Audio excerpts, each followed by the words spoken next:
हाय दोस्तों, आपका PM study centre में बहुत बहुत स्वागत है। तो चलिए आज के इस वीडियो में हम क्लास 12 सामान्य हिंदी के एक मॉडल पेपर को हल करेंगे जो कि प्रीवियस ईयर 2023 का है और इसका कोड है 302 जेडीएच। तो आज के इस वीडियो में हम सामान्य हिंदी के इस पेपर को संपूर्ण हल करेंगे कि कैसे कैसे बोर्ड एग्जाम में पेपर आते हैं और किस किस टॉपिक से आते हैं और कितने अंक में आते हैं। तो चलिए आज के इस वीडियो को शुरू करते हैं। शुरू करने से पहले मैं आपको बता देना चाहता हूँ कि क्लास 12 हो या क्लास 12 में हमें किसी भी परीक्षा, चाहे वो हिंदी का हो, गणित का हो, अंग्रेजी का हो, केमिस्ट्री का हो या फिजिक्स का हो, इसके लिए आपको 3 घंटे 15 मिनट समय मिलते हैं और 15 मिनट आपको प्रश्न पत्र को पढ़ने के लिए और जबकि 3 घंटे आपको इस पेपर को हल करने के लिए मिलते हैं। तो आज हम सामान्य हिंदी में खंड क होता है और खंड ख होता है, जो 2 भागों में विभक्त होता है पेपर। खंड क में हमारे हिंदी से प्रश्न पूछे जाते हैं, सामान्य हिंदी के बुक से प्रश्न पूछे जाते हैं, और खंड ख में संस्कृत से और हिंदी व्याकरण से प्रश्न पूछे जाते हैं। तो चलिए पहले खंड खंड क को हल करेंगे। पूर्णतः पेपर को आज हल करेंगे, एक एक टॉपिक क्वेश्चन भी, और खंड ख को भी हल करेंगे। तो चलिए यहाँ पर हमारा है कि खंड क में हमारा पहला का क है। इसमें 5 ऑब्जेक्टिव प्रश्न आएंगे। ये हमारे गद्य से पूछे गए हैं, गद्यांश से ये प्रश्न है ऑब्जेक्टिव प्रश्न की। पहला है कि आचरण की सभ्यता निबंध के लेखक हैं। पहला ऑप्शन आचार्य रामचंद्र शुक्ल, दूसरा महावीर प्रसाद द्विवेदी, अध्यापक पूर्ण सिंह या संपूर्णानंद। तो आचरण की सभ्यता निबंध के लेखक हमारे अध्यापक पूर्ण सिंह है। तो हमारा करेक्ट आंसर यही हो जाएगा, अध्यापक पूर्ण सिंह। अध्यापक पूर्ण सिंह हमारा करेक्ट आंसर हो जाएगा। अब चलिए अगले प्रश्न को देखते हैं। हमारा ख नंबर प्रश्न रहा कि हिंदी नई चाल में ढली, यह कथन किस लेखक का है। हिंदी नई चाल में ढली, यह कथन किस लेखक का है। पहला है ऑप्शन की बालकृष्ण भट्ट, दूसरा है बद्रीनारायण चौधरी प्रेमगन, तीसरा है भारतेंदु हरिश्चंद्र और चौथा है हमारा महावीर प्रसाद द्विवेदी। तो इसका हो जाएगा हमारा हिंदी नई चाल में ढली भारतेंदु हरिश्चंद्र का एक लेखक है। इसके लेखक भारतेंदु हरिश्चंद्र है और इन्हीं का यह कथन है। तो ऐसे प्रश्न ही बोर्ड एग्जाम में ऑब्जेक्टिव टाइप क्वेश्चन के रूप में पूछे जाते हैं, और यह प्रश्न निश्चित नहीं होता है कि इसी टॉपिक से पूछेंगे। यह प्रश्न किसी भी टॉपिक से कहीं से भी पूछ सकता है और एक एक अंक में पूछा जाता है। अगला हमारा प्रश्न है कि उसने कहा था कहानी के लेखक हैं।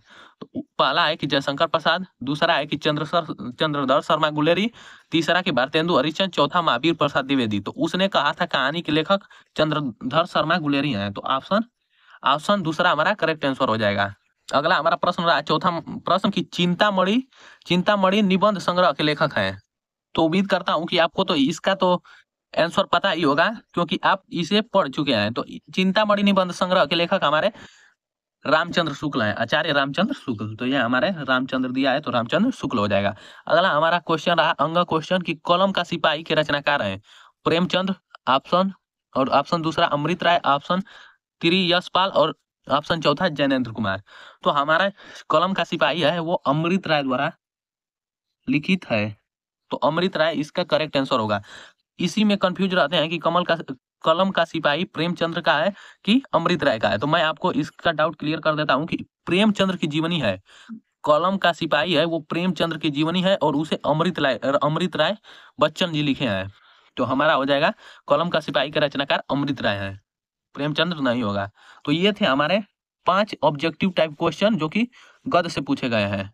तो अब चलिए 5 अब पद से देखेते हैं और दूसरे क्वेश्चन को हल करते हैं। तो यहाँ पर हमारा रहा पहला कि प्रिय प्रवास के रचयिता हैं। ऑप्शन क मैथिली शरण गुप्त, ऑप्शन दूसरा सियाराम शरण गुप्त, ऑप्शन तीसरा अयोध्या सिंह उपाध्याय हरिऔध, ऑप्शन चौथा है हमारा कि जयशंकर प्रसाद।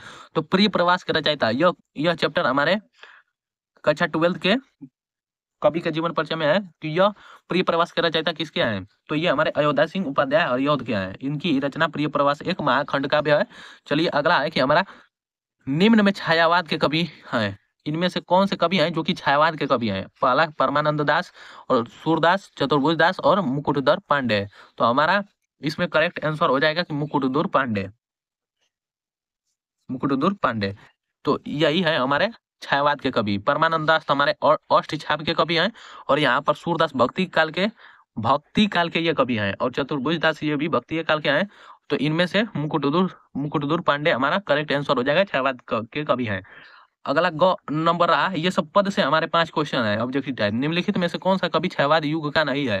पहला सूर्यकांत त्रिपाठी निराला जी, यहाँ पर जयशंकर प्रसाद द्विवेदी, देवी वर्मा और यहाँ पर अज्ञेय। तो इनमें से कौन से कवि हैं कि छायावाद के कवि नहीं है। तो अज्ञेय होगा इसका करेक्ट आंसर कि सचितानंद, हीरानंद, वत्सायन, अज्ञेय।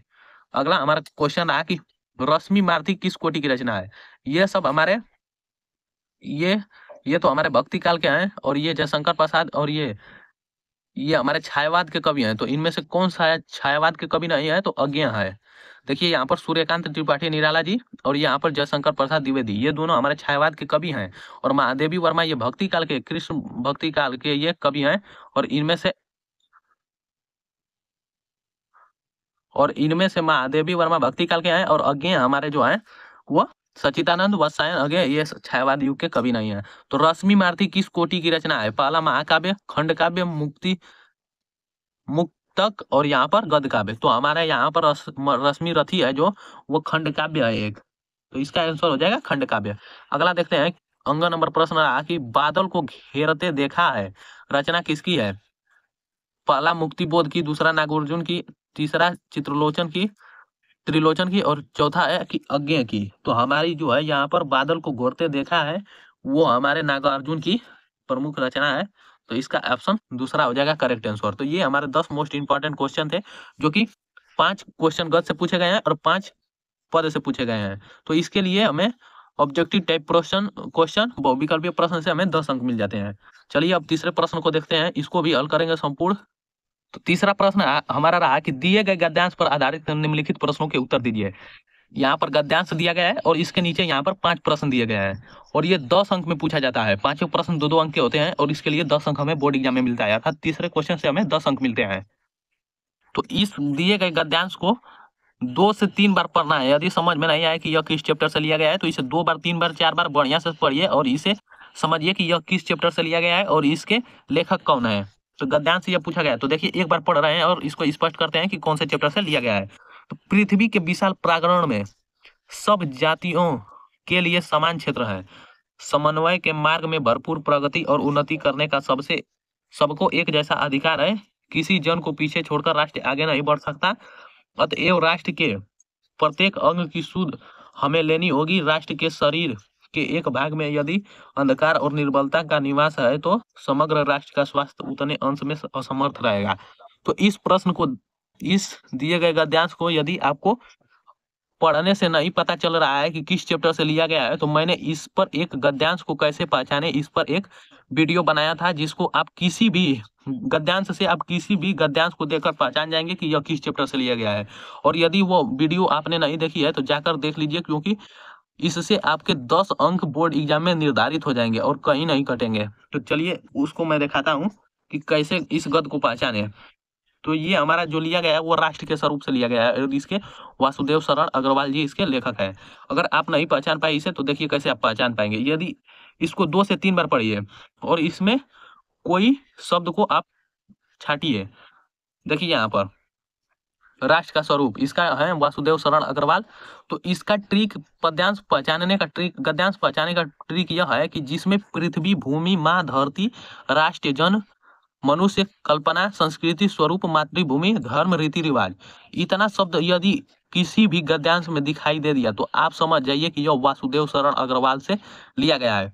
पृथ्वी, भूमि, माँ, धरती, राष्ट्र, जन, मनुष्य, कल्पना, संस्कृति, स्वरूप, मातृभूमि। तो यहाँ पर देख लीजिए, यहाँ पर सबसे पहले तो हमें पृथ्वी दिखाई दे दिया, तो हम समझ जाएंगे कि यह वासुदेव शरण अग्रवाल से लिया गया है। और दूसरा में यहाँ पर विशाल प्रांगण में जाति और क्षेत्र में समय मांग के प्रगति और उन्नति को सबको अधिकार है। किसी जन भी यहाँ दिखाई दे दिया, देख लीजिए यहाँ पर इसमें जन लिखे हैं, राष्ट्र भी लिखे हैं और जन भी, तो इसमें भी जन दिखाई दे दिया। पीछे छोड़कर यहाँ पर राष्ट्र भी दिखाई दे दिया। यहाँ पर राष्ट्र के प्रत्येक अंग, राष्ट्र शरीर एक भाग में अंधकार, निर्बलता और निवास नहीं कर सकती और उतने अंश में असमर्थ होगा। तो यदि आप इस गद्यांश को पढ़कर और इस ट्रिक को आप समझकर अगर बोर्ड एग्जाम में जाएंगे, तो आप किसी भी गद्यांश को आसानी से पहचान सकते हैं, मात्र 25 से 30 सेकंड में। तो चलिए इसके प्रश्न को देखते हैं। तो पहला प्रश्न रहा कि पाठ का शीर्षक एवं लेखक का नाम लिखिए। तो यह पाठ हमारा राष्ट्र का स्वरूप से लिया गया है और इसके लेखक वासुदेव शरण अग्रवाल जी है। राष्ट्र के प्रत्येक अंग की सुविधा में हमें क्यों लेनी चाहिए, राष्ट्र के प्रत्येक अंग की सुध हमें क्यों लेनी चाहिए। तो इसका आंसर हो जाएगा कि किसी जन को छोड़कर राष्ट्र आगे नहीं बढ़ सकता, इसलिए राष्ट्र के प्रत्येक अंग की सुध हमें लेनी चाहिए। तीसरा है कि रेखांकित अंकों की व्याख्या कीजिए। तो यहाँ पर रेखांकित अंक मतलब यहाँ जिसके नीचे यहाँ पर पाही खींचा गया है उसकी हमें व्याख्या करना है। देख लीजिए यहाँ पर समन्वय के मार्ग से भरपूर प्रगति और उन्नति करने का सबको एक जैसा अधिकार है, इसका आपको व्याख्या करना है। और चौथा प्रश्न है कि राष्ट्र किसे पीछे छोड़कर आगे नहीं बढ़ सकता। तो यहाँ पर किसे छोड़कर आगे नहीं बढ़ सकता, तो जन अर्थात लोगों को छोड़कर आगे नहीं बढ़ सकता राष्ट्र। और पांचवा प्रश्न है कि समन्वय के मार्ग से क्या प्राप्त हो सकता है। समन्वय के मार्ग से क्या, तो इस समन्वय के मार्ग से भरपूर प्रगति और उन्नति प्राप्त हो सकता है और सबको एक जैसा अधिकार प्राप्त हो सकता है। तो ये थे हमारे पांचों प्रश्न के आंसर। इसी प्रकार आपको बोर्ड एग्जाम में रेखांकित अंकों की व्याख्या, इनका संदर्भ, प्रसंग, व्याख्या और इन पांचों प्रश्नों का आंसर इसी प्रकार देना है। चलिए, इसके अथवा में भी एक प्रश्न दिया होता है, यहाँ पर दिया गया है, देख लीजिए यहाँ पर इसको पलट रहे हैं तो यहाँ पर इसके अथवा में प्रश्न दिया गया है। तो इसको कैसे पहचाने कि यह गद्यांश किस चैप्टर से लिया गया है, कहते हैं तो इसको भी 2 से 3 बार पढ़िए। कहते हैं दुनिया बड़ी भुलक्कड़ है, केवल उतना ही याद रखती है जितने से उसका स्वार्थ सदता है, बाकी को फेंक कर आगे बढ़ जाती है। शायद अशोक से इसका स्वार्थ नहीं सदा, क्यों उसे वह याद करती है, सारा संसार स्वार्थ का अखाड़ा ही तो है। तो यह गद्यांश किस चैप्टर से लिया गया है और इसके लेखक कौन है और यह क्या कहना चाहता है। और इन पांचों को, इसमें भी 5 क्वेश्चन होते हैं, प्रत्येक क्वेश्चन 2-2 अंक के और इसके लिए 10 अंक मिलते हैं। तो आइए इसको पहचानते हैं कि किस चैप्टर से लिया गया है। तो यह हमारा अशोक के फूल, जिसके लेखक हैं आचार्य हजारी प्रसाद द्विवेदी, उससे लिया गया है।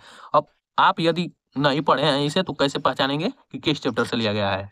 तो मैंने एक वीडियो चढ़ाया था कि गद्यांश को कैसे पहचाने, इसमें मैंने चारों चैप्टर को बनाकर चढ़ाया था, जिसको आप देखकर पहचान जाएंगे कि इस चैप्टर से लिया गया है। तो यहाँ पर आचार्य हजारी प्रसाद द्विवेदी के चैप्टर से लिया गया है। तो इसमें हम देख रहे हैं पढ़ने से कि हमें यहाँ पर अशोक दिखाई दे रहा है, अशोक।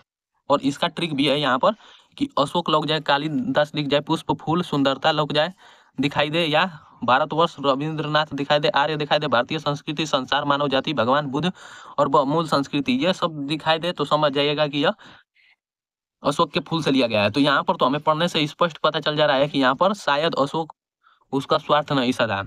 तो ये हमारे अशोक के फूल से लिया गया है और इसका लेखक आचार्य हजारी प्रसाद द्विवेदी है। और यहाँ पर संसार भी दिखाई दे रहा है।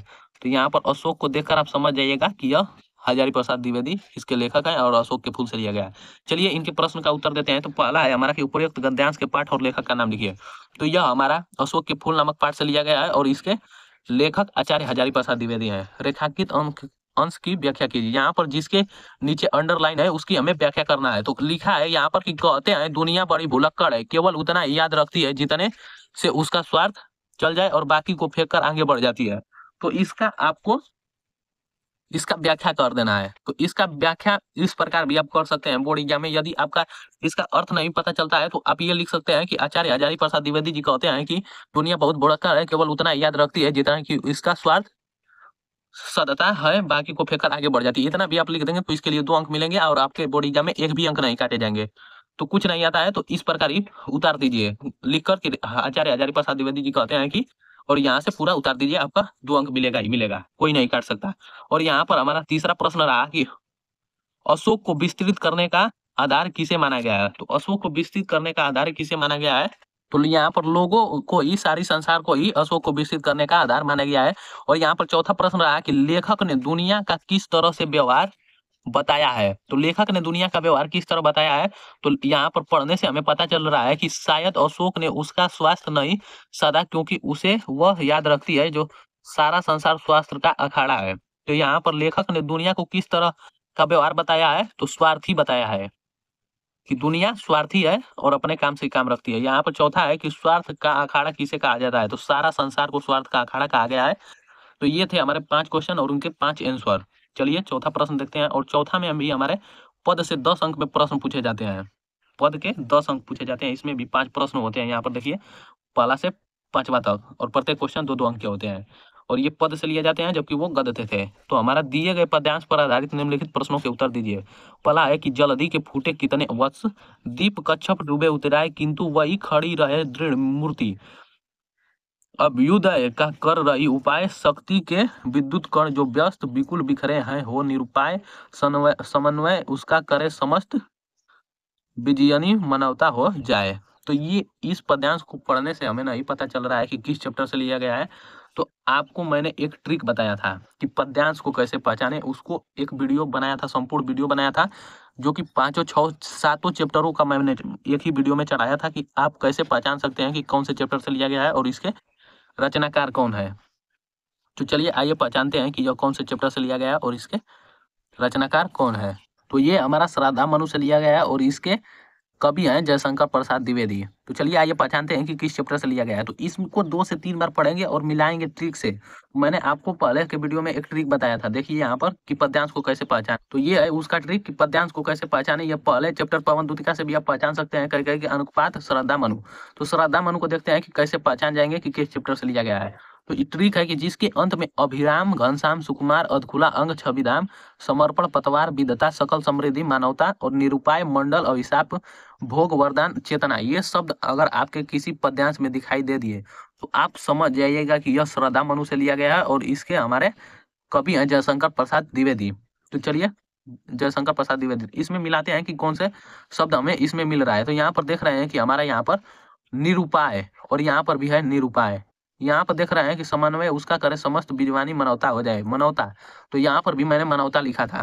तो ये शब्द हमारे इस ट्रिक से मिल गए, इस इनमें पद्यांश के शब्द। तो हमें स्पष्ट हो गया कि यह हमारे श्रद्धा मनु से लिया गया है और इसके कवि जयशंकर प्रसाद जी हैं, जयशंकर प्रसाद द्विवेदी द्वारा यह रचित काव्य है। तो जयशंकर प्रसाद द्विवेदी द्वारा लिखा यह काव्य में से लिया गया है।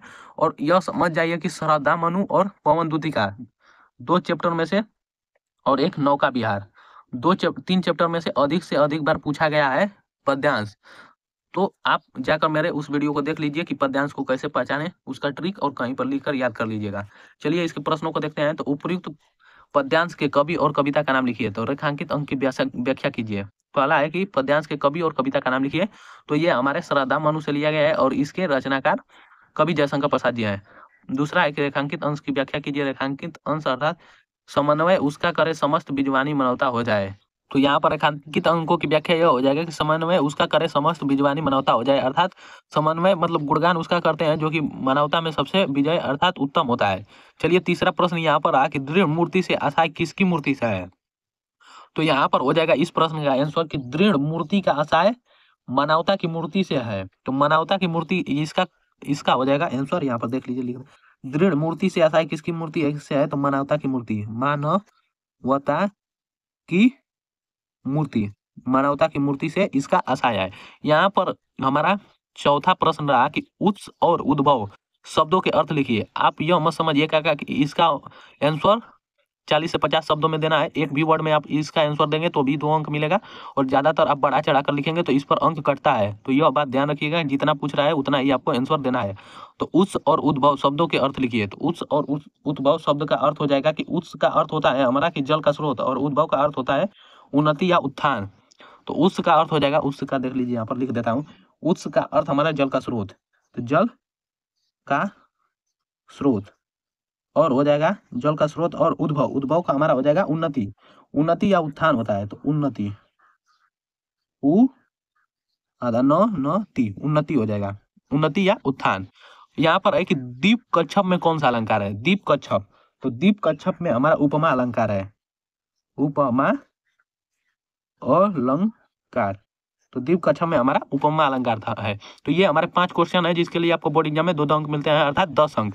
तो हमारे चौथे प्रश्न से 10 अंक मिल गए और इसके अथवा में भी प्रश्न एक दिया जाता है पद्यांश से। तो चलिए उसको भी देखते हैं।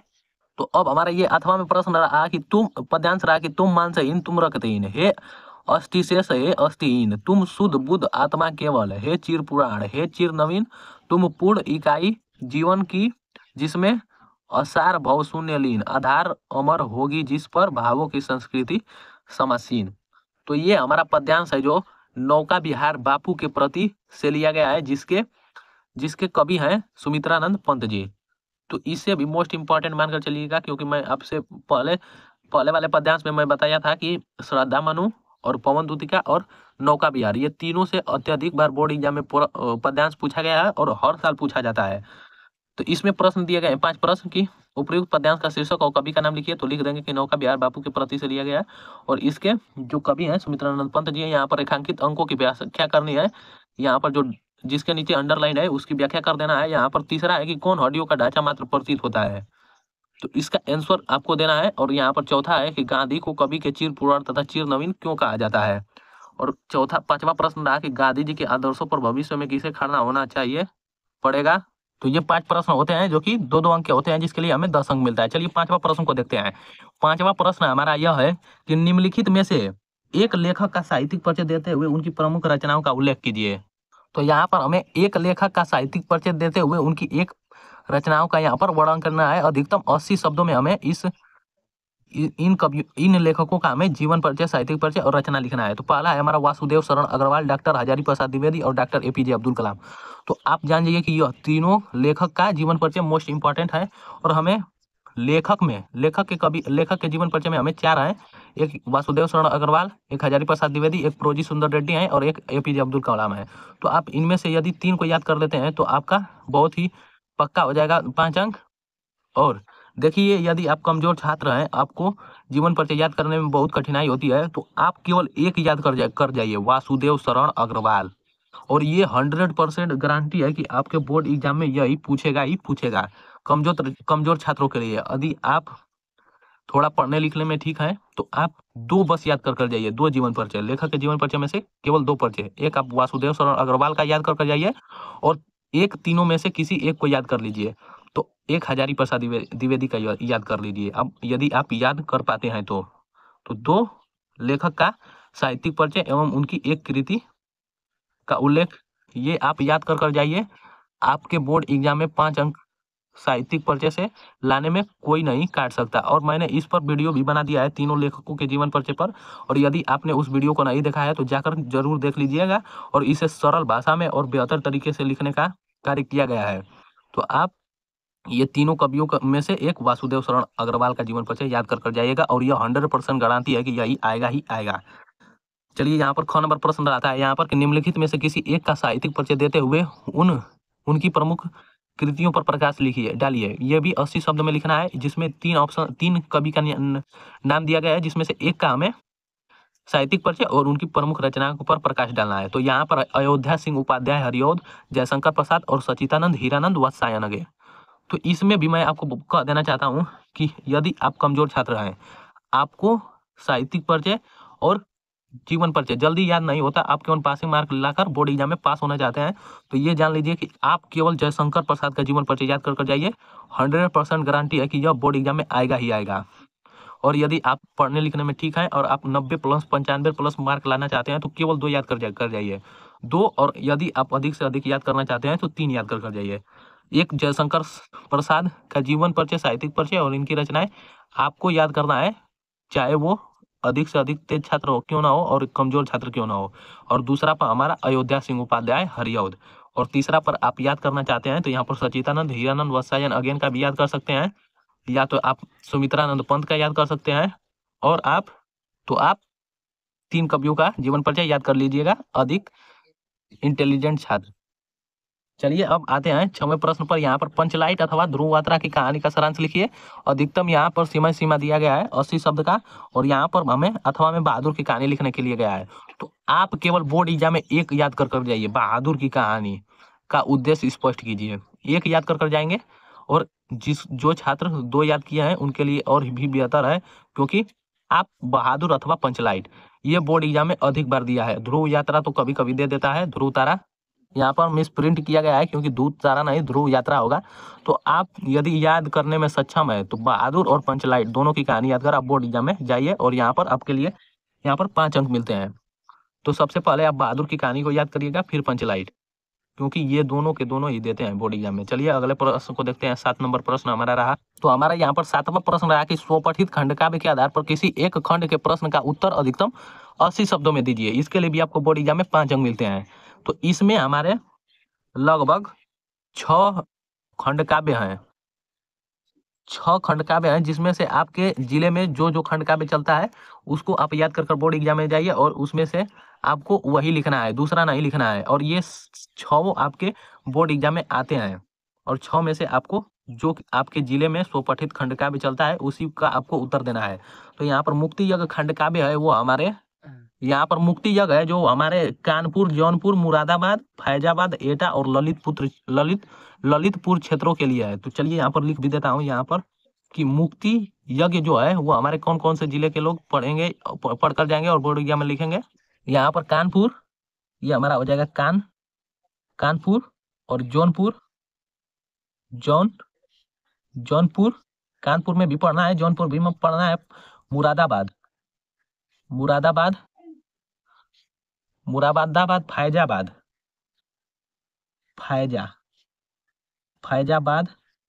एटा और ललितपुर,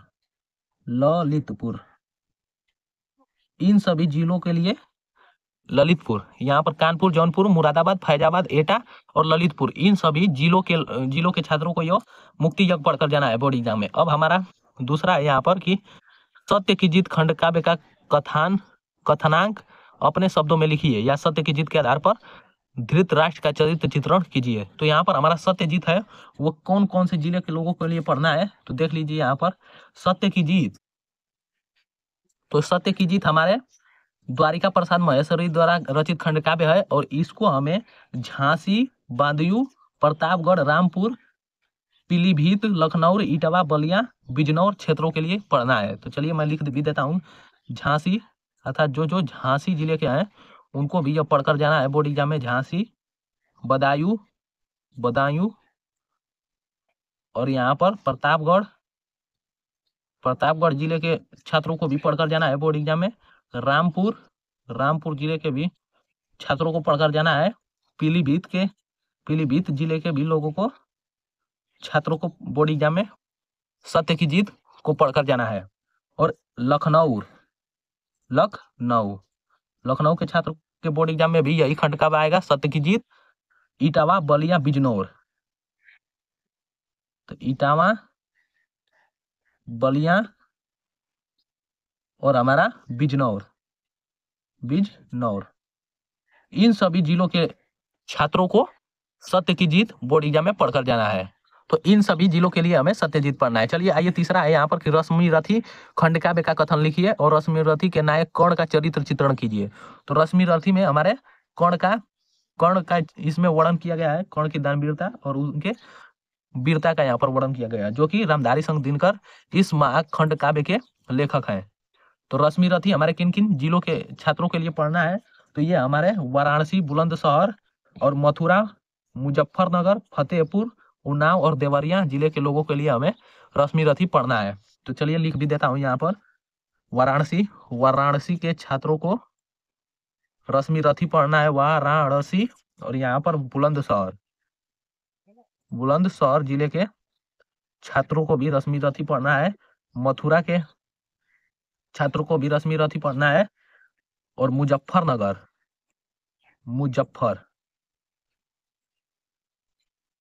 मुजफ्फरनगर के छात्रों को भी यहाँ पर रश्मि रथी को पढ़कर बोर्ड एग्जाम में जाना है, अन्यथा 5 अंक आपके नहीं मिलेंगे। फतेहपुर, उन्नाव और देवरिया, तो इन सभी जिले के जितने भी छात्र हैं उनको रश्मि रथी पढ़कर जाना है। और चलिए चौथा है यहाँ पर कि आलोक वृत्त खंड काव्य के सत्य हिंसा का सुंदर समन्वय है, इस कथन की व्याख्या कीजिए। तो हमारा आलोक वृत्त किन किन जिलों के छात्रों को पढ़कर जाना है बोर्ड एग्जाम में, तो जो प्रयागराज में जो छात्र हैं उनको आलोक वृत्त पढ़ना है। अलीगढ़, सहारनपुर, फर्रुखाबाद, मैनपुरी और मिर्जापुर और सीतापुर क्षेत्रों में आलोक वृत्त पढ़ना है छात्रों को। तो चलिए लिख देता हूं यहाँ पर कि आलोक वृत्त प्रयागराज और अलीगढ़, कामा सहारनपुर, कामा फर्रुखाबाद,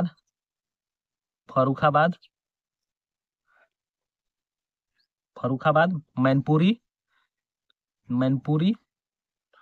और मिर्जापुर और सीतापुर, और हमारा सीतापुर, ये सभी जिलों के छात्रों को आलोक वृत्त खंड काव्य पढ़कर बोर्ड एग्जाम में जाना है। चलिए अगला है हमारा त्यागपथी खंड काव्य। अब चलिए हमारा 5वां यहाँ पर है कि त्यागपथी खंड काव्य, त्यागपथी किन किन जिलों के छात्रों को पढ़ना है। तो चलिए यहाँ पर सबसे पहले जो आगरा के आते हैं, आगरा जिले के छात्रों को त्यागपथी पढ़ना है, गोरखपुर के भी छात्रों को त्यागपथी पढ़ना है, और गाजीपुर बरेली, गाजीपुर बरेली और हमारे सुल्तानपुर जिले के छात्रों को भी त्यागपथी खंड का भी पढ़ना है। अगला है हमारा जालौन, जालौन और लखीमपुर के छात्रों को भी यही पढ़ना है त्यागपथी। लखीमपुर खीरी जिले के भी छात्रों को त्यागपथी पढ़ना है। गोंडा जिला के गोंडा के छात्रों को भी यही पढ़ना है। शाहजहांपुर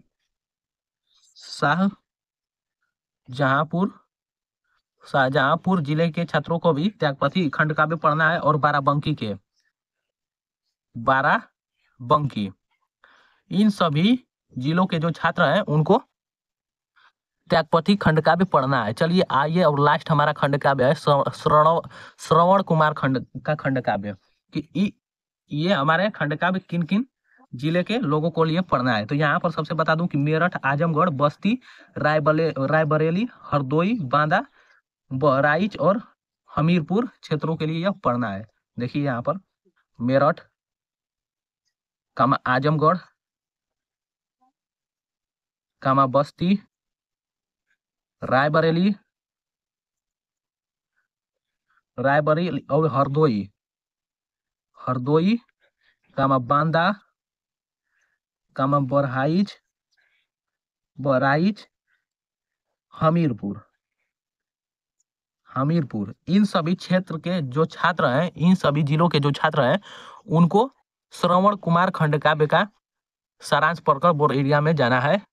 अब यहाँ से हमारा खंड ख शुरू होता है, जिसमें संस्कृत और हिंदी व्याकरण के प्रश्न पूछे जाते हैं। तो यहाँ पर चलिए पहला है कि दिए गए संस्कृत गद्यांशों में से किसी एक का संदर्भ हिंदी में अनुवाद कीजिए। अर्थात ये जो संस्कृत के यहाँ पर पैराग्राफ दिए गए हैं, इनको हिंदी में इनका अनुवाद करना है। तो चलिए इसका अनुवाद करते हैं। इसमें भी दो होते हैं, एक ये पद्यांश से पूछा जाता है, गद्यांश से। पद्यांश में भी दो होते हैं, एक ये प्रश्न दिया गया है, इसके अथवा में भी एक होता है। देखिए यहाँ पर अथवा लिखा गया है। और पद्यांश में भी 2 पैराग्राफ होते हैं, जिसमें से किसी एक को करना होता है। और इसके लिए बोर्ड एग्जाम में 7 अंक इससे भी मिलते हैं, गद्यांश से भी, संस्कृत के गद्यांश से भी और संस्कृत के पद्यांश से भी 7-7 अंक मिलते हैं। तो इसे मिस मत करिएगा, अर्थात समझ में नहीं आएगा। तो दिए गए संस्कृत गद्यांशों में से किसी एक का संदर्भ हिंदी में अनुवाद कीजिए। अथैक शकुनी सर्वेशम मध्यादास्याग्रहाम गृहणार्थम त्रिकृत्वा अश्रुवा। अथैक शकुनी सर्वेशम मध्यादस्याग्रहार्थम त्रिकृत्व अश्रवायत। अर्थात अथैक शकुनी, इसका अर्थ हो जाएगा कि तत्पश्चात सबका विचार जानने के लिए एक पक्षी ने 3 बार घोषणा की। त्रिकृत्व अश्रवायत मतलब 3 बार घोषणा की। ततः एक काकः तिष्ठ तावत, तब एक कौवा उठकर, तिष्ठ मतलब उच्च आवाज में बोला कि अस्यम एतस्मिन् राज्य अभिषेक काले एवं रूपम मुखम कृदस्य च कृदसम भविष्यति। ततः काका मतलब तब एक कौवा उठकर उच्च आवाज में बोला, ठहरो, अस्यम एतस्मिन् राज्य अभिषेक काले एवं रूपम मुखम। अर्थात कि राज्य अभिषेक के समय इसका मुख्य ऐसा दिखाई पड़ता है। तो कृदस्य च कृदस्यम भविष्यति, कृदस्य का मतलब क्रोधित होने पर, और क्रोधित होने पर इसका मुख कैसा दिखाई देगा। यह हमारे संस्कृत, यह हमारे जातक कथा से लिया गया है। जातक कथा से लिया गया है। और इसमें एक उल्लू को राज्य अभिषेक अर्थात पक्षियों में राजा बनाया जा रहा था। तभी एक कौवा उठकर बोलता है कि इसका राज्य अभिषेक के समय इसका मुख और रूप ऐसा दिखाई देता है। तो ये जब क्रोधित होगा तो कैसा इसका चेहरा दिखाई देगा। अनेन ही कृदिश्चैन अवलोकिता वयम तत्कटाए प्रक्षिप्तशिला इव तत्र दक्ष्याम दृश्यो राजा मानम न रोचते। अनेन हिम क्रुदियन अर्थात इसके क्रोधित होने पर भला कैसा होगा। जब यह राज अभिषेक के समय ऐसा दिखाई देता है, तो ये जब क्रोधित होगा तब कैसा दिखाई पड़ेगा। इसके क्रोधित होकर देखें तो हम सब गर्म कढ़ाई में डाले गए तिलों के भांति जहाँ के तहें जल जाएंगे। जब पक्षियों में उल्लू को राजा बनाया जा रहा था तो एक कौवा बोला उठकर कि जब इसका राज्य अभिषेक के समय इसका मुख और रूप ऐसा है तो जब यह गुस्सा होगा, किसी पर क्रोधित होगा तो इसका रूप कैसा होगा। जब यह गुस्सा होगा, क्रोधित होगा तो हम तो जले कढ़ाई में डाले गए तिले के भांति जहे के तहे जल जाएंगे, और इसलिए देशियों महाराजा न रोचते, और यह मुझे राजा नहीं रोचता, यह नहीं रोचता। यह कहकर वह कौवा उस पेड़ के डाल पर से उड़ गया, और उड़ते समय उल्लू ने भी कौवे का पीछा किया, और तभी से ये दोनों एक दूसरे के शत्रु बन गए। और यह इस गद्यांश का यही कहना है। तो ये हमारे जातक कथा से लिया गया है, और इसका अर्थ आपको लिख देना है।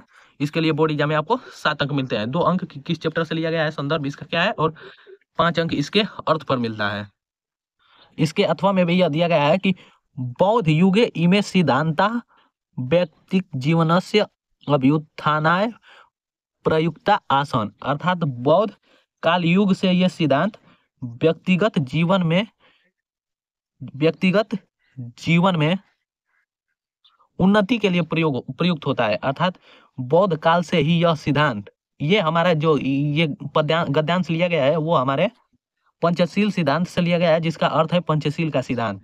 तो इसका अर्थ हो जाएगा कि बौद्ध युगे इसे सिद्धांता व्यक्ति का जीवनस्य अभ्युत्थानाय प्रयुक्ता आसन। इसका अर्थ होगा कि बौद्ध काल में यह सिद्धांत व्यक्तिगत जीवन के उन्नति के लिए प्रयुक्त किया जाता था। परमद इसे सिद्धांता राष्ट्राणाम परस्पर मैत्री सहयोग कारणनी विश्व बंधुत्व विश्व शांतिश्च और साधनी संति। अर्थात पहले बौद्ध काल युग में जो यह सिद्धांत है वो व्यक्तिगत जीवन के उन्नति के लिए प्रयुक्त किया जाता था, लेकिन परम का अर्थ हो जाएगा किंतु आज, बल्कि यह सिद्धांत राष्ट्र की परस्पर मैत्री सहयोग के कारण विश्व बंधुत्व और विश्व शांति के लिए प्रयुक्त किया जाता है।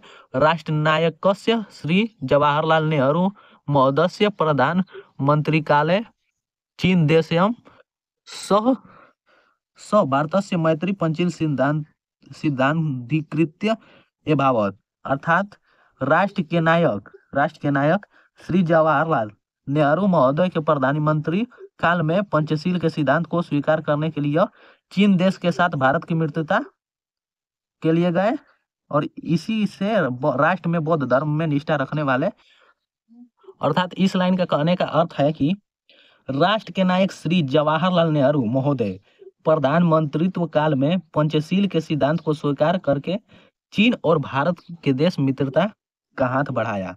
चलिए यहाँ पर अब ख नंबर प्रश्न है कि दिए गए पद्यांशों में से एक का संदर्भ सहित हिंदी में अनुवाद कीजिए। इसके लिए भी बोर्ड एग्जाम में 7 अंक मिलते हैं।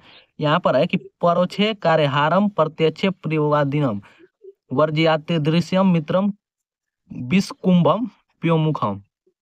इसके संदर्भ में यह हो जाएगा कि ये जो हमारा पद्यांश है वो सुबासी रत्नानी से लिया गया है, जिसका अर्थ है सुबासी रत्न रूपी रत्न, सुबासित रूपी रत्न। तो इसका अर्थ हो जाएगा कि परोक्षे कार्य अंतरम प्रत्यक्षे प्रियवादिनम वर्ज्यते दादृश्यम मित्रम कुंभ विषम प्योमुखम। अर्थात पीठ पीछे वार करने वाले तथा मुख के समीप मीठा बोलने वाले मित्र का वैसे ही त्याग कर देना चाहिए जिस प्रकार की विष कुंभम, अर्थात विष के घड़े के मुख पर दूध लगे घड़े का त्याग किया जाता है। अर्थात पीठ पीछे वार करने वाले तथा मुख पर प्रिय बोलने वाले मित्र का त्याग उसी प्रकार कर देना चाहिए जिस प्रकार की विष के घड़े के मुख पर दूध लगा हो तो उस घड़े का हम त्याग कर देते हैं, उसी प्रकार मित्र का त्याग कर देना चाहिए जो पीठ पीछे वार करते हैं और मुख पर बड़ाई करते हैं। अब इसके अथवा में भी एक पैसे दिया गया है कि ब्रजादपि कठोराणी मृदुनी कुसुमादपि लोकांतराणाम चेतास्मी को न विज्ञातुम मुहूर्ति। ये भी हमारे सुबासी रत्नानी से ही लिया गया है। इसका अर्थ हो जाएगा कि महान पुरुषों का हृदय ब्रज अदपि कठोराणी, मतलब ब्रज से भी कठोर और पुष्प से भी कोमल, ब्रज से कठोर और पुष्प से भी कोमल हृदय को भला कौन जान सकता है। लोकोत्तरणाम चेतांसी को न विज्ञातुषु मुहर्ति, अर्थात जो महान पुरुष होते हैं उनके ब्रज से भी कठोर और पुष्प से भी कोमल हृदय को भला कौन जान सकता है। चलिए अब यहाँ से हमारा हिंदी व्याकरण का सेक्शन स्टार्ट होता है कि निम्नलिखित मुहावरों में से किसी एक का अर्थ वाक्य में प्रयोग कीजिए, अर्थात किसी एक का अर्थ लिखना है और उसको वाक्य में प्रयोग करना है। तो पहला है कि जले पर नमक छिड़कना, 4 दिए गए हैं जिनमें से एक काम है अर्थ और मुहावरा वाक्य प्रयोग करना है। दूसरा आंख का तारा होना, अपना उल्लू सीधा करना और हवा में बातें करना। तो इसमें से किसी आप एक का अर्थ और वाक्य प्रयोग लिख सकते हैं। तो यहाँ पर आंखों का तारा होना मतलब बहुत प्रिय होना, अर्थात प्रत्येक बच्चे अपने माँ की आंखों का तारा होते हैं। चलिए 10वां क्वेश्चन देखते हैं कि निम्नलिखित शब्दों के संधि विच्छेद के सही विकल्प का चयन कीजिए। पहला है निस्संदेह का संधि विच्छेद कीजिए। ऑप्शन 4 दिए गए हैं, इसमें से कौन सा सही होगा। इत्यादि का क्या होगा और स्वागतम का क्या होगा। तो इसका हमारा पहला यहाँ पर संधि विच्छेद में है कि निस्संदेह का संधि विच्छेद, अर्थात निधन संदेह होगा कि यहाँ पर निस्संदेह होगा कि निस्सम प्लस दे होगा कि निस्संदेह प्लस ह होगा। तो इसका करेक्ट आंसर हो जाएगा नि प्लस संदेह निस्संदेह। अगला है हमारा कि इत्यादि का संधि विच्छेद, इत प्लस आदि कि इति प्लस आदि कि इतम प्लस आदि और इत्या प्लस दी। तो इसका आंसर हो जाएगा इति प्लस आदि हमारा इत्यादि होगा। तो इसका आंसर करेक्ट हो जाएगा, दूसरा ऑप्शन सही हो जाएगा। स्वागतम का संधि विच्छेद कीजिए। सुधन आगतम कि स्वाधन गतम कि सुधन आगतम कि सधन आगतम। तो इसका करेक्ट आंसर हो जाएगा सुधन आगतम, सुधन आगतम स्वागतम, सुधन आगतम स्वागतम। यहाँ पर सुधन आगतम, आगतम नहीं होगा, सुधन आगतम स्वागतम होगा। चलिए अगले प्रश्न को देखते हैं। अगला है हमारा ख, 10 का ख है। इसमें दिए गए शब्दों में से किसी शुद्ध विभक्ति और वचन की पहचान कीजिए, बताइए। तो यहाँ पर आत्मानी शब्द में विभक्ति और वचन है। यहाँ पर हमारा प्रश्न रहा पहला कि आत्मानी शब्द में विभक्ति और वचन है। तो सप्तमी विभक्ति एक वचन, तृतीय विभक्ति बहुवचन, षष्ठी विभक्ति बहुवचन कि पंचमी विभक्ति एक वचन। तो इसमें हमारा सप्तमी विभक्ति एक वचन है। तो ऑप्शन हमारा और करेक्ट आंसर हो गया। नामने शब्द में विभक्ति और वचन है। इसमें चतुर्थी विभक्ति एक वचन कि तृतीय विभक्ति बहुवचन, पंचमी विभक्ति एक वचन कि षष्ठी विभक्ति बहुवचन। तो नामने में हमारा हो जाएगा चतुर्थी विभक्ति एक वचन। तो ऑप्शन और इसका भी करेक्ट आंसर आई है। चलते 11वां प्रश्न पर। 11 में कह रहा हमारा कि निम्नलिखित शब्द युग्मों का सही अर्थ चयन कीजिए। शब्द युग्म में से हमारे 2 क्वेश्चन आते हैं, एक अंक के अर्थात 2 अंक। तो अभिराम और अभिराम का क्या होगा 2 सही अर्थ। लगातार और रुचिकर कि बिना रोके और सुंदर कि अनवरत और आकर्षक कि सुंदर और आकर्षक। तो अभिराम और अभिराम का हो जाएगा अनवरत और आकर्षण। ऑप्शन स करेक्ट आंसर। विहंग और विहंग का क्या होगा शब्द युग्म। पक्षी और तालाब कि पक्षी और तोता, पक्षी और आकाश कि आकाश और पक्षी। दूसरा विहंग और विहंग, इसका क्या होगा शब्द युग्म है। तो इसका अर्थ क्या होगा। पक्षी और बालक, पक्षी और तोता, पक्षी और आकाश की आकाश और पक्षी। तो हम विहंग और विहंग है। तो हम जानते हैं कि विहंग मतलब हमारा पक्षी होता है, विहंग मतलब। तो पक्षी लास्ट में है। तो इसमें और इसमें इन तीनों ऑप्शन में पक्षी पहले है, जबकि विहंग लास्ट में है। तो पक्षी भी लास्ट में होना चाहिए। तो यहाँ पर लास्ट में है। तो इसका आंसर हो जाएगा आकाश और पक्षी, यही हमारा करेक्ट आंसर हो जाए। चलिए अब ख देखते हैं कि निम्नलिखित शब्दों में से किसी एक शब्द के 2 अर्थ लिखिए, अर्थात किसी एक शब्द के आपको 2 अर्थ लिखना है जिसके लिए आपको 1 अंक मिलेगा। तो यहाँ पर हमारा हो जाएगा 2 अंक मिलेगा दोनों अर्थ के लिए। तो शिखा, पूत, पक्षी और कांड, इनमें से किसी के 2 अर्थ लिखने हैं। तो शिखा मतलब चोटी होता है। क नंबर हमारा प्रश्न रहा कि निम्नलिखित वाक्यांशों के लिए एक सही शब्द का चयन करें। इसमें वाक्यांश दिया गया है, इसमें 2 दिए गए हैं जिसके लिए आपको 2 अंक मिलेंगे।